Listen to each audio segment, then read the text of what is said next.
బాగుంటుందని ఒక ఉచిత సలహా ఇస్తున్నాం. మీకుండే ఇబ్బందులు మీకున్నాయి, నేను కాదని అనలేను. కానీ చట్టం ఎప్పుడు చూస్తూనే ఉంటుంది. చట్టాన్ని తప్పారా వేటు పడుతుంది, ట్రాన్స్ఫర్ కాదు అసలుకే వేటు పడుతుంది. దీన్ని జాగ్రత్తగా ఆలోచించుకోవాలి. మనం చేస్తున్నా మరి జమినీ ఎన్నికలు వస్తాయంటున్నారు, అవి కూడా గుర్తుపెట్టుకోమని కూడా మనం చేస్తున్నా.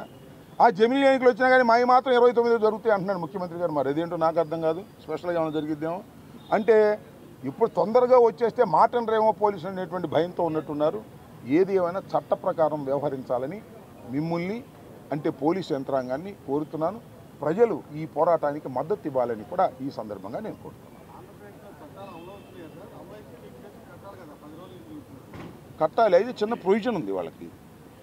ఎంక్వైరీ కింద ఒక 14 days వరకు వాళ్ళు రిజిస్టర్ చేయకోకుండా ఉండొచ్చు అనేటువంటి ప్రొవిజన్ ఉందని నేను విన్నాను.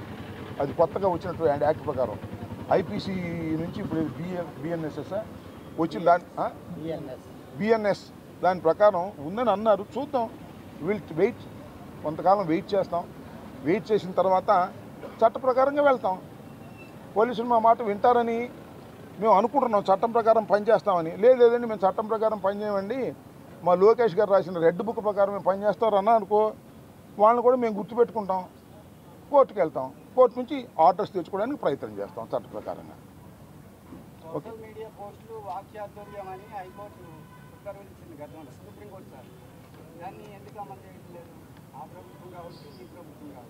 సరే ఆ ప్రభుత్వం సంగతి ఎందుకులే, మేము ఊడిపోయి ఉన్నాగా. ఇప్పుడున్న ప్రభుత్వం సంగతి చెప్పు. మరి వాక్ స్వాతంత్రం అంటే బూతులు తిట్టడం వాక్ స్వాతంత్రమా అన్నాడు చంద్రబాబు నాయుడు గారు. మరి అయ్యా నేను అడుగుతా ఉన్నాను, బూతులు తిట్టడం వాక్ స్వాతంత్రం కాదు. బూతులు తిట్టే వాళ్ళని సహించమాకండి, బూతులు తిట్టే వాళ్ళ మీద యాక్షన్ తీసుకోండి. ఏమన్నాడయ్యా మనలో మన మాట. ఆయన పేరేంటి, స్పీకర్ గారు, ఆయన పేరేంటి, అయ్యన్న పాత్రుడు గారు ఏమన్నారు? చెత్త నా కొడుకు ఈ ముఖ్యమంత్రి అన్నాడా జగన్మోహన్ రెడ్డి గారిని? ఇది బూతు కదా నాయన, మీకు కనిపించడం లేదా? అంతేకాదు అంటే మళ్ళీ కోపం వస్తుంది మా వాళ్ళకి, మా సోదరులు కాపు సోదరులకి. ఏమన్నాడు పవన్ కళ్యాణ్ గారు? చెప్పు తీసి వైఎస్ఆర్ కాంగ్రెస్ పార్టీ ఎమ్మెల్యే కాపు నా కొడకల్లారా చెప్పు తీసి కొడతా అన్నాడా లేదా? ఇది బూతు కదా, దీని మీద యాక్షన్ ఉండదా? అంటే మా వాళ్ళు ఎక్కడ పొరపాటున బూతు మాట్లాడితే మమ్మల్ని గొంతు నొక్కేస్తారా, జైల్లో పెట్టేస్తారా, నెల తరబడి తిప్పేస్తారా? మీకు ఒక ప్రత్యేకమైన చట్టం ఉందా? నాకు తెలియక అడుగుతున్నా. ఇవాళ నేను చూసా, ఇందాక ఎక్కడో ఆర్జీవి గారు సినిమా తీశారంట. దానిలో మన ఆయన పేరు ఏంటండి, చంద్రబాబు నాయుడు గారి అబ్బాయి లోకేష్ని ఏదో వ్యంగ్యంగా పెట్టారంట, పప్పను గిప్పను. దానికి కోపం వచ్చేసి ఇప్పుడు ఇంటి చుట్టూ ఉన్నారు పవన్ కళ్యాణ్, ఏది మన ఆర్జీవి గారు ఇంటి చుట్టూ ఆయన పట్టుకొచ్చి అరెస్ట్ చేసేద్దామని. నేను ఒక మాట చెబుతున్నానయ్యా, ఎవరయ్యా సీమరాజు అంట, ఎవరో నాకు తెలిసి చూడాల నేను. ఆ సీమరాజు గారు మరి ఆయన మీద యాక్షన్ తీసుకోరా? కండవ వేసుకుని మాట్లాడుతున్నాడు, చూసారా మీరు? ఏమండి చూసారా? చూసారు లేదు మీరు? వైసీపీ కండవ వేసుకుని మాట్లాడుతున్నాడు, మా పార్టీ వాళ్ళలాగానే మాట్లాడతాడు. జగన్మోహన్ రెడ్డికి అనుకూలంగా ఉండగా మాట్లాడతాడు, నన్ను తిడతాడు. ఆ ఇరిగేషన్ మంత్రి అంట, అరే బాబు వాడికి ఏం తెలియదు, వాడు డ్యాన్సులు వేస్తాడు అని మాట్లాడుతున్నాడు. అది యూట్యూబ్లో చూపిస్తాడు, అది నేరం కాదంట. బూతులు తిడతాడు, అది నేరం కాదంట. సినిమా సెన్సార్ చేసి వచ్చిన సినిమా అంటే నేరం అంట. అందువల్ల ఆర్జీవీని లోపలేసేస్తారంట. ఎక్కడ పోతారా లోపలేసి? ఇవాళ అయిపోద్దా? పాపం పండదా? ఇన్ని బూతులు మాట్లాడేటటువంటి మీరు ఇవాళ మా గురించి చెప్తున్నారు. శాసనసభలో ఏమంటారు? శాసనసభలో మొన్న కూడా చంద్రబాబు నాయుడు గారు మాట్లాడేటప్పుడు మాట్లాడారు చాలామంది, చూశాను నేను. ఇప్పుడు ఎందుకు లేవన్నీ? ఈ సీమరాజు ఒక ఆయన వచ్చాడు, అంతకుముందు ఇంకో రాజుగారు ఉండేవాడు, గుర్తుందా మీకు?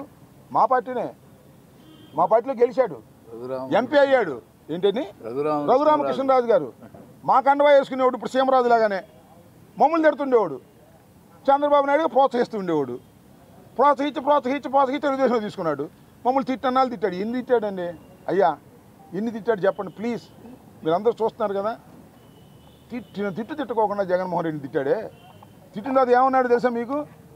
నేను జగన్మోహన్ రెడ్డి నా ఫ్రెండ్ రాజశేఖర రెడ్డి కుమారుడు, తప్పో రైటో తెలియక వాడు వీడు అన్నా నీకు అన్నాడు స్పీకర్కి ముందు.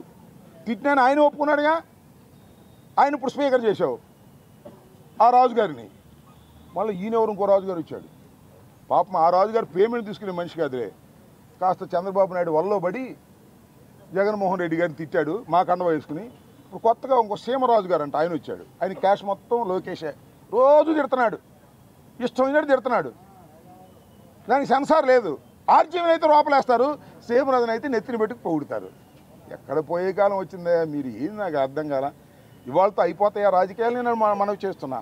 ఇవాళతో ప్రభుత్వాలు శాశ్వతంగా ఉంటాయని మనవి చేస్తున్నా. చట్ట ప్రకారం వెళ్ళకపోతే ఎవరైనా మూల్యం చెల్లించవలసిందేననే విషయాన్ని దయచేసి గుర్తుపెట్టుకోమని ఈ సందర్భంగా నేను చెప్తున్నాను. We're going to a legal battle. చట్టపరమైన యుద్ధం చేస్తాం, ఎంత దూరమైనా వెళ్తాం, న్యాయం కోసం పోరాడతాం.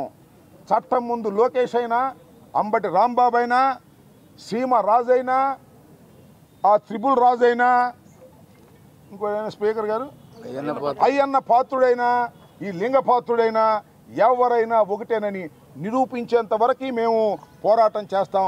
తగ్గేదే లేదని కూడా ఈ సందర్భంగా నేను చెప్పలేదు.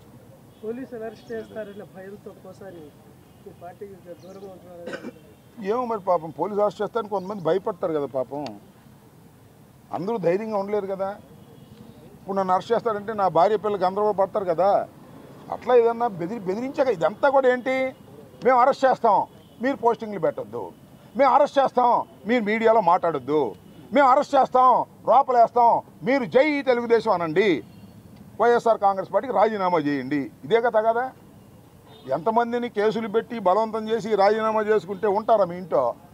మళ్ళీ మీ ఇంటికి నిప్పు అంటుకున్నప్పుడు మా ఇంట్లో రారు, వస్తారు. కాలచక్రం గిర్రని తిరిగిద్ది, తర్రని తిరిగి వచ్చేసింది. మళ్ళీ తిరిగి వచ్చేసిన తర్వాత ఉంటుంది భజన. అది విషయం. చట్టం తన పని తాను చేసుకుపోయే విధంగా ఈ ప్రభుత్వం ప్రవర్తించకపోతే న్యాయస్థానాలకు వెళ్తాం, సుప్రీంకోర్టు దాకా వెళ్తాం, న్యాయ పోరాటం చేస్తామని మీ ద్వారా ప్రజలకి, ప్రభుత్వానికి చెప్పదలుచుకున్నాను. ప్రజలకు మనవి చేయదలుచుకున్నాను. ప్రభుత్వాన్ని, చంద్రబాబు నాయుడు గారిని, లోకేష్ గారిని, రెడ్ బుక్ అధినేతని, writer of the red book, చాలామంది పుస్తకాలు రాశారు చూశారుగా మీరు. ఈ పుస్తకం ఇంత మహానుభావుడు రాసి చెప్పుకుంటారు.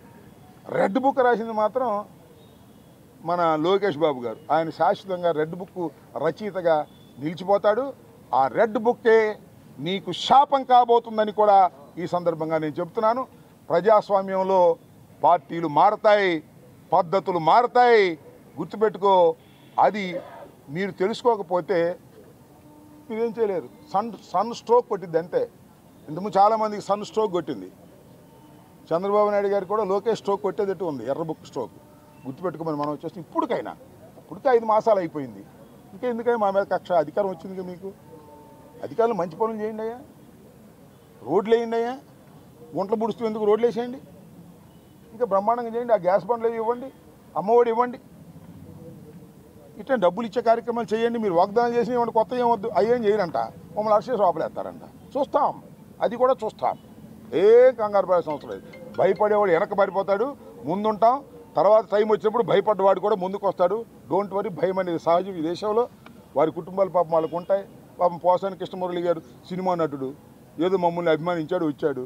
ఆయన మీద కేసు పెడతాం, రోపలేస్తాం, కుమ్మేస్తాం, కొట్టేస్తాం అన్నప్పటికీ కొద్దిగా వెనక తగ్గి ఉండొచ్చు. కానీ మనసులో మాత్రం పోదే. జగన్ ముద్ర మనసులోనే ఉంటుంది, గుర్తుపెట్టుకోమని కూడా ఈ సందర్భంగానే మనవి చేస్తాం.